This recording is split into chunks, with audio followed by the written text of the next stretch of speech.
जिज्ञासु मित्रों, बहुत बहुत अभिनंदन है आप सभी का दिव्य सृजन में। प्रत्येक दिवस की भांति आज फिर हम यहाँ पर लाइव चर्चा का यह कार्यक्रम लेकर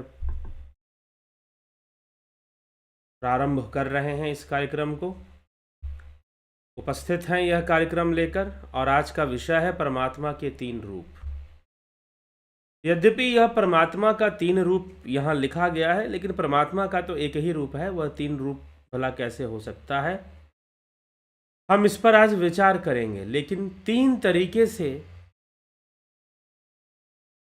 तीन अवस्थाओं में जो परमात्मा को जानता है, कौन सी तीन अवस्थाओं में परमात्मा को जानता है, बहुत स्पष्ट है यह।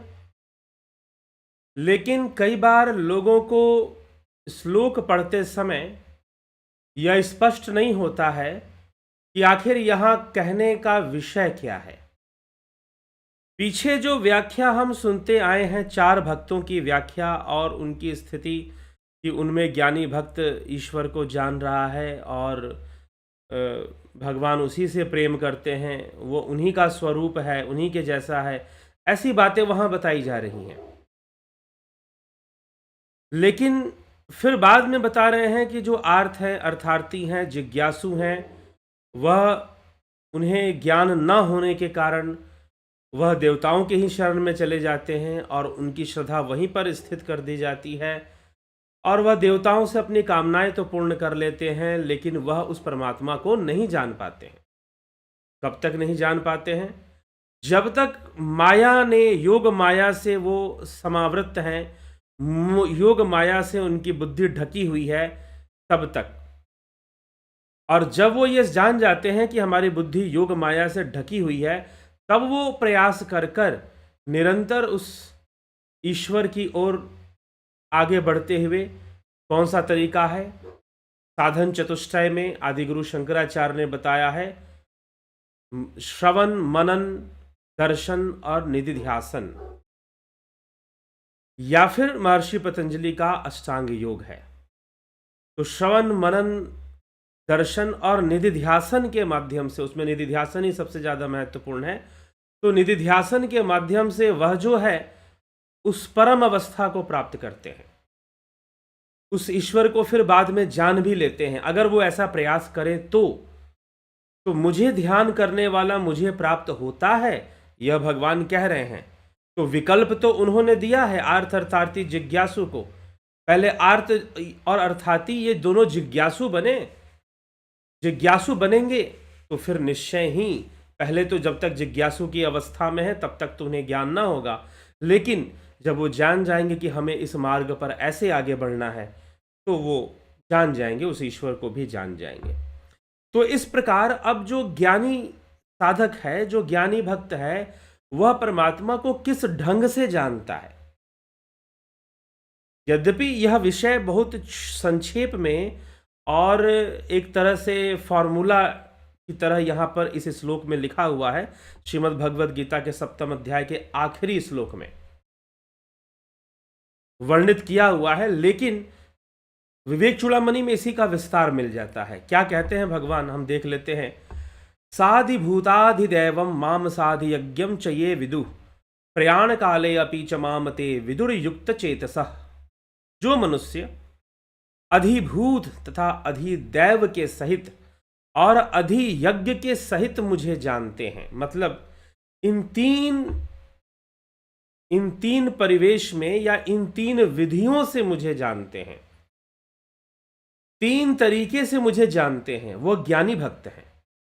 मात्र ज्ञानी भक्त ही इन तीन तरीकों से जान सकता है। तो यहां पर परमात्मा का तीन रूप कहने का मतलब यह नहीं कि परमात्मा का तीन रूप है, सत्य में तो वह अरूप ही है, लेकिन यहां पर वह इन तीन अवस्थाओं में उस परमात्मा को ही देखते हैं। जैसे कि जगत में वो जगत को भी ब्रह्ममय ही मानते हैं, जगत और ब्रह्म को अलग अलग नहीं मानते। वैसे तो जीव और ब्रह्म को भी अलग अलग नहीं मानते। अब जीव और ब्रह्म को अलग अलग ना मानना, जगत और ब्रह्म को अलग अलग ना मानना, और फिर इन दोनों से परे, अब यह क्या है, इन्हीं तीन अवस्थाओं के लिए वास्तव में यहां पर कहा गया है अधिभूत, अधिदैव और अधियज्ञ। तो अधिभूत, अधिदैव और अधियज्ञ का रहस्य क्या है? अधिभूत, अधिदैव और अधियज्ञ का रहस्य क्या है? तो भगवान कहते हैं अर्जुन से कि हे अर्जुन, जो मनुष्य अधिभूत भूतादि दैवम, अधिभूताधिदैवम माम साधियज्ञम च ये विदु, सा अधि मतलब स अधियज्ञम, स अधिभूत, स अधिदैव और स अधियज्ञम प्रयाण काले अपि च माम ते विदुर्युक्त चेतसा। ठीक, विदु मतलब जानना, जो जानते हैं। जो मुझे अधिभूत तथा अधिदैव तथा अधियज्ञ के रूप में मुझे जानते हैं, अधियज्ञ सहित मुझे जानते हैं, सा शब्द इसलिए जुड़ा हुआ है, वे मुझ में लगे हुए चित्त वाले मनुष्य अंतकाल में भी मुझे ही जानते हैं और अंतकाल में मुझे ही प्राप्त हो रहे होते हैं। उनका पुनर्जन्म नहीं होगा, क्योंकि पीछे भगवान ने कहा कि जो योग माया से ढके हुए हैं, जो योग माया से ढके हुए हैं, वो लोग तो पुनरपि जन्म वाली स्थिति में जाएंगे। पुनरपि जन्म अर्थात बार बार उनका भटकना होगा। मैं उनके सभी, तभी तो भगवान ने कहा कि मैं उनका भविष्य, उनका भूत, उनका वर्तमान, उनका भविष्य सब जानता हूं मैं। ठीक ना, सब जानता हूं मैं, लेकिन वो नहीं जानते हैं। तो उनका भविष्य तभी बनेगा जब उनका पुनर्जन्म होगा, नहीं तो भविष्य बनेगा ही नहीं अगर वो परमात्मा में लीन हो गए तो ये तीन अवस्थाओं में जानते हैं। अब समझिए कि अधिभूत में जानने का अर्थ क्या है। अधिभूत में जानने का अर्थ है परमात्मा को अधिभूत सहित जानने का मतलब है, या अधिभूत सहित उसके रूप को जानने का अर्थात है कि यह जगत ही ब्रह्म है। यह जान लेना कि यह जगत ही ब्रह्म है। विवेक चूड़ामणि में भी कि जो ब्रह्म को जान गया वो ये जान लेगा कि यह जगत ही ब्रह्म है। अधिभूत, अधिभूत मतलब भूत का यहां तात्पर्य है पंचभूत। भूतों से निर्मित यह जगत, पंचभूतों से, और शरीर भी पंचभूत से ही बना है।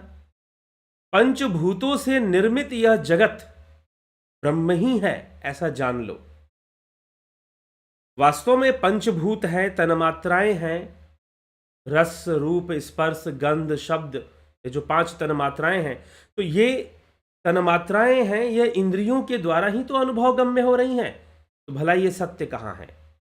तो जो तुरिया और तुरियातीत अवस्था को प्राप्त करने वाले योगी, ब्रह्म को जानने वाले योगी, वह जानते हैं कि यह जो अधिभूत है, यह जो जगत है, जो भूतों से निर्मित है, पंचभूतों से निर्मित है, यह ब्रह्म ही है।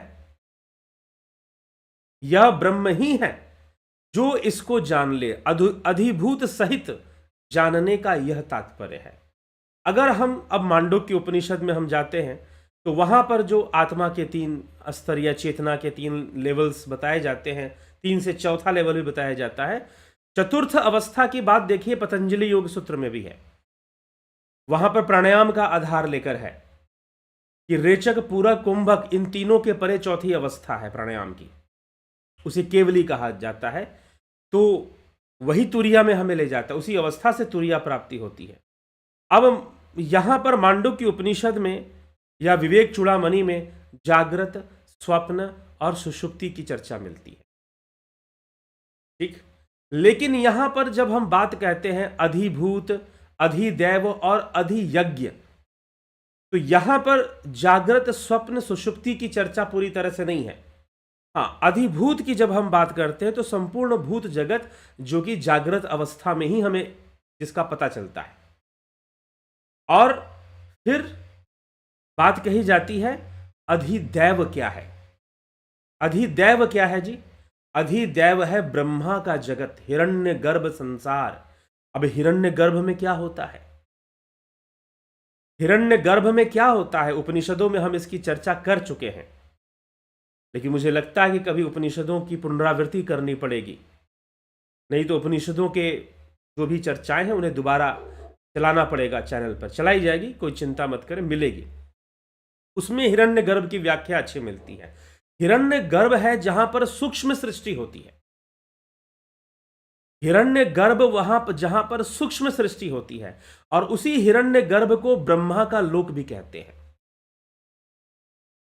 ब्रह्मा का लोक भी माना गया, इसको मैं पहले भी बता चुका हूं कि हिरण्यगर्भ ब्रह्मा का लोक है। ठीक।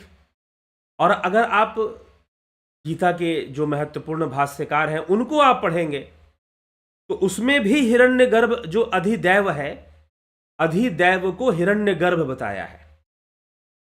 अधिदैव को हिरण्यगर्भ बताया है, वह ब्रह्मा का लोक है जहां सूक्ष्म सृष्टि होती है। अब सूक्ष्म सृष्टि क्या है? जब आप स्वप्नावस्था में जाते हैं, अभी क्या है कि स्वप्नावस्था का भी लोग सही से नहीं समझते। स्वप्नावस्था को सोचते हैं कि हम रात को सो जाते हैं तो जो हम ड्रीम देखते हैं वही स्वप्नावस्था है। जी हां, आप उस अवस्था में गए हैं, लेकिन आप स्वप्नावस्था को पूरी तरह से नहीं जानते। आप स्वप्नावस्था को पूरी तरह से नहीं जानते। जो सूक्ष्म जगत है आप उसे बेहतर तरीके से नहीं जानते, और सूक्ष्म जगत को अगर आप बेहतर तरीके से जानते हैं तो मेरा अपना व्यक्तिगत अनुभव है, ध्यान योग अच्छे से कीजिए। कई बार सूक्ष्म जगत में विचरण करने वाले जीव मुझसे मिलने आ जाते हैं, अपना परिचय देकर जाते हैं, और कई बार उनको आने के लिए वो विवश भी हो जाते हैं। अब यह बात कुछ लोग हैं आप लोगों के बीच, जो लोग यहाँ कमेंट करते हैं उन लोगों में बीच, जो ये भली भांति समझ रहे होंगे इस बात को कि मैं कहाँ पर कह रहा हूँ। मतलब आप स्वप्न में जाते हो तो अवचेतन होकर जाते हो, कॉन्शियसनेस के साथ फुली कॉन्शियस नहीं होते हो। लेकिन ध्यान योग के माध्यम से आप उस हिरण्यगर्भ लोक में, आप सूक्ष्म लोक में पूरी चेतना के साथ भी उतर सकते हैं। यह ध्यान योग का विषय है, अपनी चेतना को थोड़ा विकसित करने का विषय है, अपनी चेतना को थोड़ा डेवलप करने का विषय है। कि जब हम अपने कॉन्शियसनेस को डेवलप कर लेंगे, अपनी चेतना को डेवलप कर लेंगे, तो जो विकसित चेतना थोड़ा सा चमत्कार दिखाएगी। विकसित चेतना आपको वो अनुभूतियां भी कराएंगी जो इंद्रियों से संभव नहीं है। तो यहां पर जो अधिदैव कहा जा रहा है, पहले कहा गया अधिभूत, फिर कहा गया अधिदैव, और फिर कहा गया अधियज्ञ। तो अधियज्ञ पे हम आएंगे अभी, पहले अधिदैव को समझते हैं कि अधिदैव क्या है। ब्रह्मा का वो लोक है जहां पर देवता और बहुत सारी योनियां सूक्ष्म रूप से रहती हैं, यक्ष, गंधर्व, प्रेत और कई तरह के पितर और देव योनियों को प्राप्त होने वाले जो मनुष्य हैं, मरने के बाद जो देव योनि में जाएं, पितरलोक में जाएं, जैसे भी जाएं, ऐसे लोकों को प्राप्त होने वाले सूक्ष्म शरीरी, जिनको हम इन नेत्रों से तो नहीं देख सकते हैं, लेकिन बुद्धि के नेत्र से हम उसे देख सकते हैं। अगर हम अपनी एकाग्रता शक्ति को विकसित करें, अपनी चेतना को विकसित करें, तो हम उनको देख लेंगे कि भाई भला ऐसी चीजें हैं, ऐसी बात है। तो और यह कोई बहुत ऐसा भी नहीं कि ये कोई रॉकेट साइंस है। मैं कहता हूं बढ़िया से 3 वर्षों के लिए भी ध्यान योग का अभ्यास कर लो, बाकी पिछले जन्मों की अगर तपस्या साधना है तो वो भी साथ में जुड़ जाती है। 3 वर्षों से अगर अच्छे से ध्यान योग कर लो, अभ्यास कर लो, तो आपकी चेतना इतनी विकसित हो जाएगी कि आप सूक्ष्म जगत में भी चीजों को देख सकते हैं। नहीं तो और अभ्यास भी करना पड़ सकता है, क्योंकि मैंने यह भी कहा कि पिछले जन्मों की भी तपस्या साधना जुड़ती है तो फल जल्दी मिल जाते हैं। ठीक। तो हमें यह विचार करना है, यह अधिदैव ब्रह्मा का हिरण्यगर्भ लोक है जहां पर सूक्ष्म सृष्टि होती है, स्थूल सृष्टि नहीं होती है। इसीलिए यह स्थूल जगत सूक्ष्म शरीर से बना है। कैसे? पंचीकृत होते हुए, पंचीकृत होते हुए। सूक्ष्म शरीर और स्थूल शरीर का जो व्याख्यान है विवेक चूड़ामणि में, आप उसे सुने तो आपको पता चलेगा। तो सूक्ष्म से यह स्थूल जगत विकसित होता है, बना है, डेवलप मतलब इवॉल्व होता है, और फिर यात्रा होती है चेतना की इवोल्यूशन की योग मार्ग के द्वारा, कि हम स्थूल से फिर सूक्ष्म में जाते हैं और सूक्ष्म से हम उस परब्रह्म में भी लय कर जाते हैं। कई ऐसे योगी हैं, एक योगी महाअवतारी बाबा के नाम से प्रसिद्ध हैं, श्री श्यामाचरण लाहिड़ी महाशय जी के वो गुरु थे। वह सूक्ष्म शरीर में ही विचरण करते रहते हैं। योगियों के द्वारा यह संभव है। तो सूक्ष्म शरीर में रहना है, सूक्ष्म शरीर में विचरण करना, या जो सूक्ष्म लोक है, यही हिरण्य गर्भ लोक है। यही ब्रह्मा का अव्यक्त लोक भगवान कृष्ण ने इसे आगे 8वें अध्याय में संभवतः इसकी व्याख्या वो करेंगे। तो अधिदैव, अधिभूत हो गया यह जागृत जगत, यह ब्रह्म स्वरूप ही है, ऐसा जानने वाला ज्ञानी। और वह जो अधिदैव है, जो ब्रह्मा का जो लोक है, वह भी ब्रह्म स्वरूप है। वह भी ब्रह्म से अलग तो कुछ हो नहीं सकता, वह भी ब्रह्म ही है। और फिर इन सबसे परे अधियज्ञ। तो यहां पर अधिदैव में सुषुप्ति और स्वप्न दोनों ही अवस्थाएं आ जाएंगी। लेकिन अधियज्ञ शब्द का जो प्रयोग है श्रीमद् भगवद गीता में, मांडुक्य उपनिषद की तरह इन 3 अवस्थाओं की बात नहीं है। जागृत, स्वप्न, सुषुप्ति। स्वप्न और सुषुप्ति, इन तीनों अवस्थाओं को जो है कारण और सूक्ष्म और कारण, ये तीनों अवस्थाओं को कहां पर मर्ज कर दिया गया? अधिदैव में। ठीक है, अधिदैव में उसको मर्ज कर दिया गया। तो अधिदैव है, तो अधिदैव मतलब ब्रह्मा का लोक, सूक्ष्म जगत, सूक्ष्म लोक। हां, जब हम सो जाते हैं रात्रि में और जब हम स्वप्न अवस्था में होते हैं तो उसका थोड़ा सा साक्षात्कार हमको होता है, और वो भी अचेतन रूप से होता है। कॉन्शियसली, पूरी तरह से आप कॉन्शियस नहीं होते हैं। लेकिन जब आप ध्यान के माध्यम से अगर ऐसी उस अवस्था में उतरते हैं तो पूरी तरह से कॉन्शियस होकर आप बहुत कुछ चीजें जान सकते हैं। इसके बारे में, सूक्ष्म लोक के बारे में, जिसको हम स्वप्न अवस्था बोल देते हैं, स्वप्न लोक कह देते हैं, या सूक्ष्म शरीर का लोक कह देते हैं। ठीक है, हम उसको अच्छी तरह से हम जान सकते हैं यदि हम ध्यान योग के माध्यम से उसमें उतरें। लेकिन रात्रि में जब सोकर स्वप्न में जब वो थोड़ी सी अवस्था आती है तो वह माया जाल की तरह ही होती है। वैसे भी हिरण्य गर्भ कोई उससे अलग नहीं है माया जाल से, तो वह ब्रह्मा का ही लोक है। और उससे भी परे अधियज्ञ, ज्ञान यज्ञ, वहां पर ब्रह्म है। वह अव्यक्त, परम अव्यक्त है। एक ब्रह्मा का अव्यक्त है, और उस ब्रह्मा के अव्यक्त से भी परे जो परम अव्यक्त है उसको जानने की बात अधियज्ञ। तो मतलब कि शुद्ध रूप में भी, कण कण में जो परमात्मा समाया है, सर्वव्यापी रूप जो है वही अधियज्ञ है। जो उसका सर्वव्यापी रूप है वही अधियज्ञ है। तो अब तीनों तरीके से जो परमात्मा को जानता है, अधिभूत के सहित भी उस ब्रह्म को जानता है। ये संपूर्ण भूत जगत वास्तव में ब्रह्म ही है। ये संपूर्ण सूक्ष्म जगत जो ब्रह्मा का हिरण्य गर्भ लोक है वही अधिदैव है। अधिभूत, अधिदैव, उसको जो जानता है उसको भी वो ब्रह्ममय ही जानता है। और जो अधियज्ञ में जो परमात्मा व्याप्त है, सर्वव्यापी है, सर्वव्यापी है, सब जगह है, उसको भी जानता है। तो वह अधिभूत, अधिदैव और अधियज्ञ सहित परमात्मा को जानता है। और जो ऐसे जानता है, जो ऐसे जानता है उस ब्रह्म को, जो ऐसे जानता है उस परमात्मा को, भली भांति वह तत्वज्ञानी, तत्व रूप से जानने वाला, उसका क्या गति होती है? वह मुझे जानता है। वे मुझ में लगे हुए चित्त वाले वह योगी, युक्त चेतसः, वह योगी अंतकाल में भी मुझे ही जानते हैं और मुझे ही प्राप्त होते हैं। अंतकाल में ही मुझे ही जानते हैं, वह मुझे ही प्राप्त होते हैं। वह जान जाते हैं कि यह संपूर्ण जगत ब्रह्म है। संपूर्ण सूक्ष्म जगत, वहां पर सूक्ष्म सृष्टि होती है, जीव निर्मित होता है, वह भी ब्रह्म ही है। और वह ब्रह्म तो जो भावातीत, जो जगत से भी परे, जो सूक्ष्म से भी परे और स्थूल से भी परे है, जो अधिभूत से भी परे और अधिदैव से भी परे है, ब्रह्मा के भी लोक से परे, वह परम अव्यक्त, वह कण कण में विराजमान, वह सर्वव्यापी, वह उसको भी उस रूप में जान लेता है। और जब वह तीनों तरीके से सही सही समझता है और जानता है तो वह उस परमात्मा का ही ध्यान करता हुआ अंत समय में उन्हीं परमात्मा को प्राप्त हो जाता है और उन्हीं का ज्ञान उन्हें होता है। अंत समय में भी उन्हीं को वो जान रहा होता है। अंत समय में भी उन्हीं को वो जान रहा होता है, उन्हीं का ज्ञान उन्हें प्राप्त हो जाता है।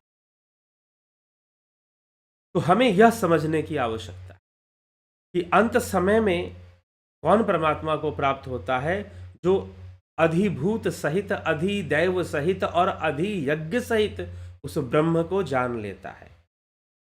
जान लेता है कि यह जगत भी ब्रह्म है, जान लेता है कि यह सूक्ष्म जगत भी ब्रह्म है, ब्रह्मा का हिरण्यगर्भ लोक भी ब्रह्म है, अधिदैव जहां देवता रहते हैं सूक्ष्म रूप में वह भी ब्रह्म है, और उसके बाद जो अधियज्ञ, जो कण कण में विराजमान, जो यज्ञ स्वरूप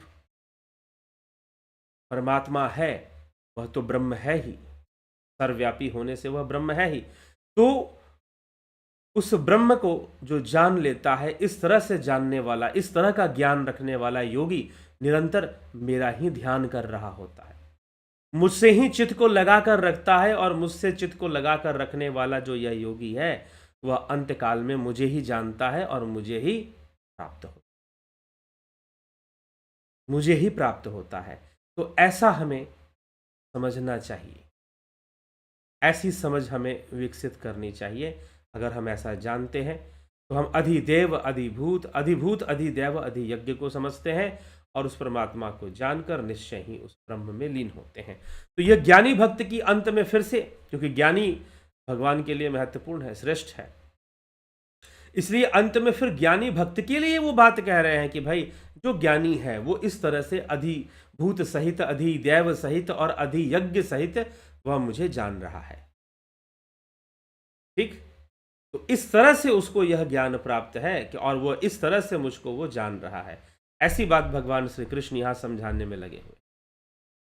तो हमें अगर इस श्लोक को समझना है, इस बात को समझना है, तो हम जरूर इस पर चिंतन मनन करें, समझें इस विषय को और इसका पूरा लाभ उठाएं। तो चलिए अभी हम चलेंगे आगे और आपको आपके कमेंट्स, आपके टिप्पणियों को भी पढ़ेंगे। और फिलॉसफी का जो कोर्स है वह शुरू हो चुका है आज।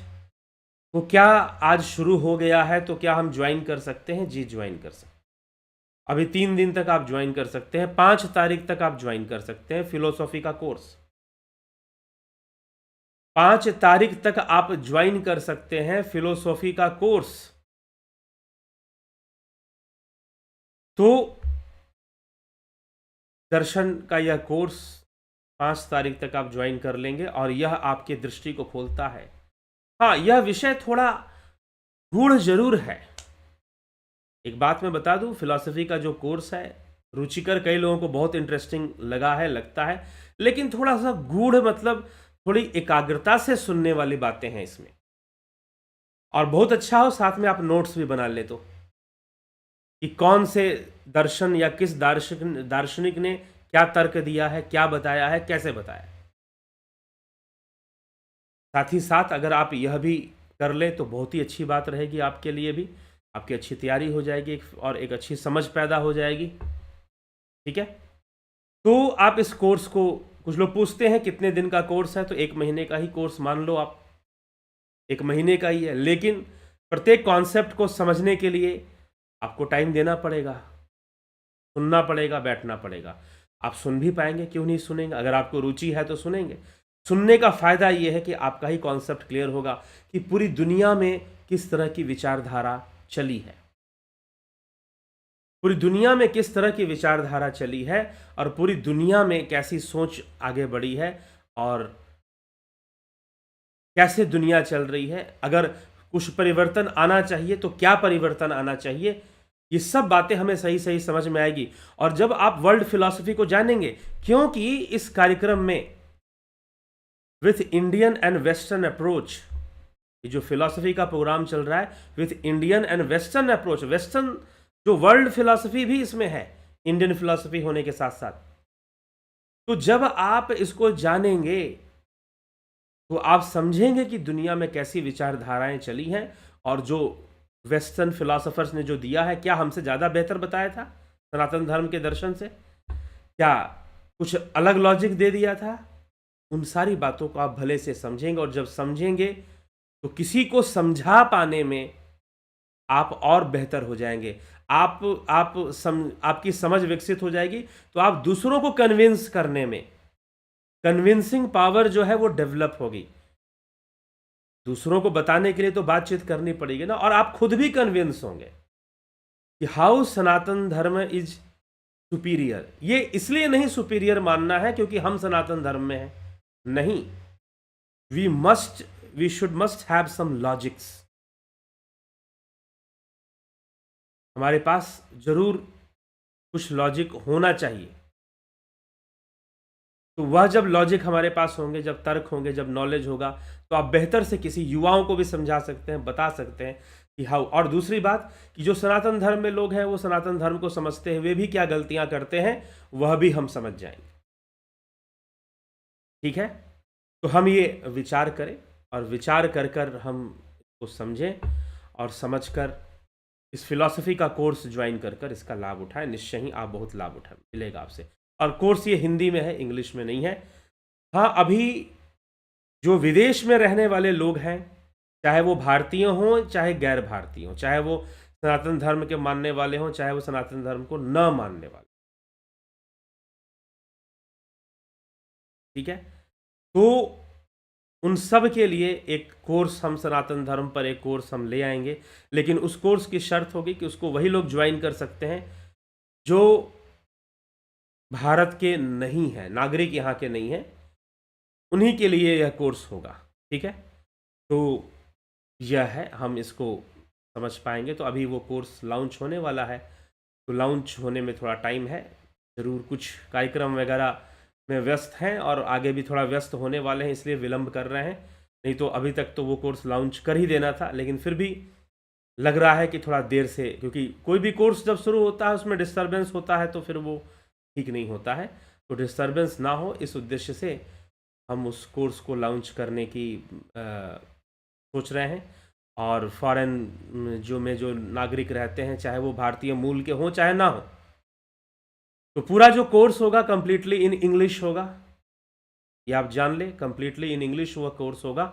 तो उस कोर्स के भी कुछ कॉस्टिंग शुल्क होगी, दक्षिणा कुछ होगी, वो बताया जाएगा आपको। क्योंकि कई लोग इस चैनल को बाहर से भी सुनते हैं, और हर बार जब भी हमारा मंथली सेशन चलता है, ध्यान योग का जो कोर्स चलता है मंथली, हर बार 3-4 लोग, 2 लोग, ये तो कभी कभी एक भी लोग होते हैं, नहीं तो, लेकिन हर बार बाहर से ऑस्ट्रेलिया, इंग्लैंड, जर्मनी और यूरोप, यूएसए, कनाडा, इन सब जगहों से लोग अटेंड करते हैं ध्यान योग के कोर्स को।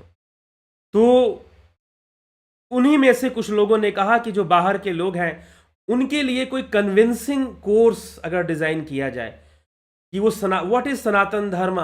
किसी ने बहुत तीव्र इच्छा से मुझे ये बात कही है। उस व्यक्ति के अंदर बड़ा दर्द है कि बाहर के लोगों को हम बहुत कन्विंसिंग वे में सनातन धर्म को समझाएं, बहुत लॉजिकल तरीके से सनातन धर्म को हम समझा पाएं, and they need such type of course. तो वैसा कोर्स डिज़ाइन करने में हम लगे भी हुए हैं, और उस कोर्स को हम आपके सामने प्रेजेंट करने की कोशिश करेंगे, और वह इंग्लिश में वह कोर्स चलेगा। तो किसी ने कहा कि एक लॉजिकली कन्विंसिंग वे में सनातन धर्म को समझाया जाए, क्योंकि बाहर के देशों में बहुत ही अलग विचारधारा लोग सनातन धर्म के बारे में रखते हैं। वो ये सोचते हैं कि भाई अब्राहमिज्म में तो वन गॉड है, इनके यहाँ मैनी गॉड है। अरे भैया, यहाँ तो गॉड ही नहीं है, सीधी सी बात बोलो, यहाँ गॉड है ही नहीं। It is a godless philosophy. ठीक, जबरदस्ती आप लोग भगवान को गॉड बना देते हो, ईश्वर को गॉड कह देते हो। नो, ईश्वर do not, meaning of the real meaning of ईश्वर is not like a God.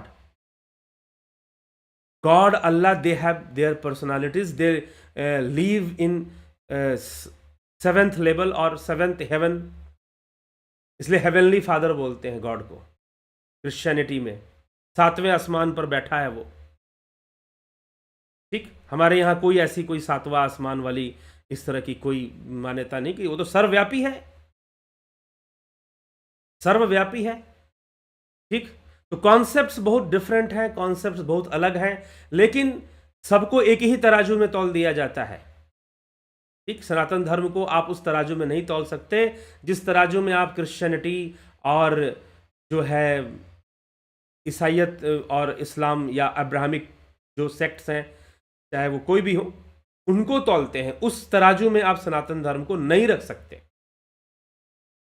धर्म इज नॉट रिलीजन। तो एक कन्विंसिंग वे में लोगों को बताने के लिए कोर्स, अब कितने लोग ज्वाइन करेंगे नहीं करेंगे, लेकिन हम तो उस कोर्स पे काम करेंगे और कोर्स ज़रूर डिज़ाइन कर कर देंगे लोगों को। तो यह हमें समझना है कि हाउ सनातन धर्म इज़ डिफरेंट। तो कन्विंसिंग वे में एक कोर्स डिज़ाइन करने के लिए उसकी अनाउंसमेंट, कुछ लोग पूछ रहे थे कि कब वो कोर्स लॉन्च होगा, तो मैं उन महानुभाव को बता दूं अभी टाइम है, थोड़ी सी व्यस्तता कुछ ऐसी आ गई है जिस कारण से इस महीने संभवतः हम लॉन्च नहीं कर पाएंगे। ये तो इस महीने लॉन्च करने की पूरी तैयारी थी, 11 मार्च से लॉन्च कर देने की तैयारी थी, लेकिन अभी वो नहीं हो पा रहा है, थोड़ा सा समय लगेगा। लेकिन उसकी डेट कब हम लॉन्च करेंगे, उसकी डेट जल्द ही अनाउंस हो जाएगी। तो चलिए, तब तक जो भारत के लोग हैं यह फिलॉसफी का कोर्स ज़रूर ज्वाइन करें। अगर आप हिंदी अच्छे से समझते हैं और तो वर्ल्ड फिलॉसफी के बारे में यह कोर्स है, आप इसको ज्वाइन कर कर इसका पूरा लाभ उठाइए। ठीक है, तो चलिए अभी हम चलते हैं आपके कमेंट्स की ओर कि आपके कमेंट्स क्या कहते हैं, उनको भी देख लें। जगत नारायण जी, बहुत अभिनंदन है। संतोष कुमार जी, बिमला शाह जी, AK त्यागी जी, शिखर शर्मा जी, विक्रम सिंह जी, राजू पाल जी, रूपलाल विश्वकर्मा जी, शंकर प्रसाद जी, अबनी प्रधान, सविता नायक, गोविंद प्रसाद, नीमा, प्रशांत सेठ, घनश्याम सारोदे, श्वेता राय सिन्हा, योगेश खैरनर, व्यास सिंह, राहुल तिवारी जी, विष्णु चंद्र मौर्य जी, राहुल तिवारी जी, विनोद के सूद, राम विलास जी, कन्हाई कुमार, रतन सिंह जी, सोनी पंडित जी, बहुत अभिनंदन है आपका। किशोर वैद्य जी, कमलेश खैरनर, पलकधारी राजभर,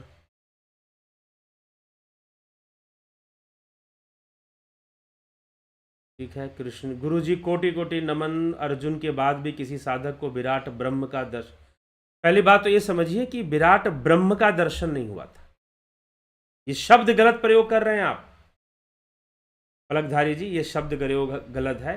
यहां पर से विराट, विराट शब्द ठीक है, ब्रह्म शब्द हटा दीजिए, ठीक है। भगवान के विराट रूप का दर्शन क्या अर्जुन के बाद भी किसी को हुआ? जी हाँ, हुआ। ठीक, भगवान के विराट रूप का दर्शन, ना कि ब्रह्म का दर्शन। ठीक, अब सब कुछ ही ब्रह्म है तो ब्रह्म का दर्शन कह सकते हो, लेकिन वह विराट रूप योग ऐश्वर्य रूपम, भगवान तो कह ही रहे हैं, दिव्यम ददामि ते चक्षु पश्यमय योग ऐश्वर्य रूपम, योग सिद्धि रूप, योग सिद्धि से प्रकट किया था भगवान ने वह रूप। ठीक है, तो इस तरह से उसको उसकी व्याख्या मिलती है। और आगे भगवान उसे सगुण दर्शन ही बताते हैं, निर्गुण दर्शन नहीं, क्योंकि ब्रह्म को हम यहाँ पर नहीं कह सकते कि विराट ब्रह्म का, ब्रह्म को हम जब हम मानते हैं कि वह तुर्यातीत है तो उस अवस्था में ही ब्रह्म आएगा, और अर्जुन को कोई तुर्या या तुर्यातीत अवस्था तो प्राप्त नहीं हो रही है। और दूसरी बात, भगवान आगे चलकर खुद इसे सगुण बता रहे हैं कि ये जो दर्शन हुआ है सगुण है, ना कि निर्गुण है। तो यह योग ऐश्वर्य रूप अपनी सिद्धि से भगवान ने प्रकट किया था। चलिए, राकेश गुप्ता जी, पवन कुमार गुप्ता जी, बहुत अभिनंदन है आप सभी का। पुष्पा शर्मा जी, लखिंद्र राम जी, अमन कक्कर जी, दया रानी जी, राकेश मराठे, काशीनाथ, नूतन भट्ट, किशोर वैद्य। सर 29वें श्लोक का अर्थ भी स्पष्ट, इसका तो अर्थ ले लिया था हमने पीछे कल कार्यक्रम में, 29वें तक शायद ये कर दिया गया था, 19th श्लोक तक, 29th, हाँ, तो उसका अर्थ लिया गया था कल। आप उसको देखिए, कल के व्याख्यान में निश्चय ही आपको मिल जाएगा। अगर आप कहते हैं तो चलिए फिर से एक बार उसको हम देख लेते हैं कि 29वें श्लोक में भगवान ने क्या कहा है, उसका अर्थ क्या लिया गया है। तो जरा मरण मोक्षाय मामाश्रितः यतन्ति ये ते ब्रह्म तद्विदु कृष्ण मध्यात्मम कर्म चाखिलम वृद्धावस्था जरन मरण मोक्षाय, वृद्धावस्था मृत्यु से मुक्ति पाने के लिए जो मनुष्य मेरा आश्रय लेकर प्रयत्न करते हैं वे उस ब्रह्म को, संपूर्ण अध्यात्म को और संपूर्ण कर्म को जान जाते हैं। यही तो भगवान मार्ग दिखा रहे हैं, वो हमने बोल दिया इसका अर्थ। इसी व्याख्यान में भी हो गया कि जो स्टार्टिंग में ही बता दिया कि जो जिज्ञासु भक्त हैं, अगर वो प्रयास करते हैं उस ब्रह्म को जानने के लिए, तो वह मृत्यु और वृद्धावस्था से मुक्त हो सकते हैं। और मेरा आश्रय लेकर यतंती प्रयत्न करते हैं, अभ्यास करते हैं, वे उस ब्रह्म को, संपूर्ण अध्यात्म को, और संपूर्ण अध्यात्म क्या है यहां पर अध्यात्म क्या है? अध्यात्म अधि आत्मना, अ प्लस धी प्लस आत्मना, मतलब संपूर्ण ऊर्जा स्रोत जो है वह ऊर्जा का स्रोत वह आत्मा है। ठीक, तो संपूर्ण ऊर्जा को, ऊर्जा मतलब प्रकृति, और ऊर्जा का स्रोत वह आत्मा मतलब परमात्मा या ब्रह्म, तो उन सबको जानता है, ब्रह्म को जानता है, अध्यात्म को जानता है। अध्यात्म में दोनों होता है, प्रकृति और पुरुष दोनों ही अध्यात्म में समाये हुए हैं। तो अध्यात्म को जानता है और संपूर्ण कर्मों के रहस्य को भी जान लेता है अगर वो प्रयास करता है। तो वास्तव में यहां पर जिज्ञासु भक्त के लिए भगवान ने कहा है कि जो जिज्ञासु होंगे वो ऐसा प्रयास करेंगे, जानने की कोशिश करेंगे, और जब वो जान जाएंगे तो मुझे ही प्राप्त हो जाएंगे। यही 29वें श्लोक में कह रहे हैं। और जो जान जाएगा वो किस तरह से जानेगा? तो अधिभूत सहित, अधिदैव सहित और अधियज्ञ सहित जानेगा। ठीक, अधिभूत सहित, अधिदैव सहित और अधियज्ञ सहित वो जान जाएगा। चलिए, नथु सिंह जी बहुत अभिनंदन है, अर्जन भाई, अनिल सोनी, सुरेखा अस्वार। फिलॉसफी का कोर्स मनीष देव गुरु जी ने बहुत व्यवस्थित ज्ञानवर्धक कोर्स तैयार किया, इसे ज्वाइन करना लाभदायक होगा, मैं ये कर चुकी हूँ। जी हाँ, Rajendra Chauhan ji, Asha Rani ji, Shweta Rai Sinha ji, philosophy course provided by Manish Dev sir is very good. When we will have the knowledge of philosophy of the world, then we can have clarity on understanding about ourselves, our society and country. ठीक है, तो बहुत सारे concepts हमारे clear होते हैं और हम बहुत सारी बातों को जान समझ पाते हैं फिलॉसफी कोर्स के द्वारा। तो जिन जिन लोगों ने ज्वाइन किया है उनके रिव्यूज़ हैं, श्वेता राय सिन्हा जी, फिर सविता नायक जी, ये लोग बता रहे हैं कि फिलॉसफी कोर्स से क्या होने वाला है। हीरालाल यादव जी, सुभाष लांडे, आकाश प्रजापति, रामविलास जी, सर हम ध्यान योग अलार्म सेट करके करता हूँ, क्या यह सही है? 45 मिनट ठीक है, कर लो, लेकिन अगर अभ्यास अच्छा हो जाएगा तो अलार्म की ज़रूरत नहीं पड़ती है। जब अभ्यास अच्छा हो जाता तो अपने आप पता चल जाता है कि हाँ अब हमें उठना है। ठीक है, अलार्म है तो अलार्म का प्रयोग करने में कोई बुराई भी नहीं है। ठीक, चलिए आगे बढ़े। मनीष पांडे जी बहुत अभिनंदन है, AK भट्ट जी बहुत बहुत अभिनंदन है आप सभी के लिए। तो चलिए इसी के साथ हम विराम की ओर बढ़ेंगे आज के इस कार्यक्रम में, और कल फिर आएंगे। अभी 7वां अध्याय खत्म हो रहा है, 8वां अध्याय अब शुरू होगा, 8वें अध्याय पे हम जाएंगे, लेकिन उससे पहले कुछ समसामयिक चर्चाएं चलती रहती हैं।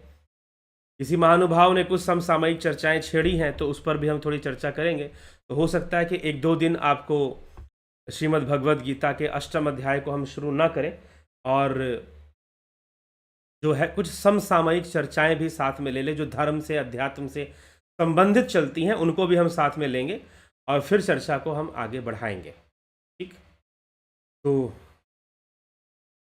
चलिए आगे बढ़ते हैं और फिर हम आगे बढ़कर इसको समझते हुए विदा लेते हैं आज के लिए। कल फिर मिलेंगे 9 PM लाइव चर्चा में। बहुत बहुत आभार आप सभी का। ओम तत्सत।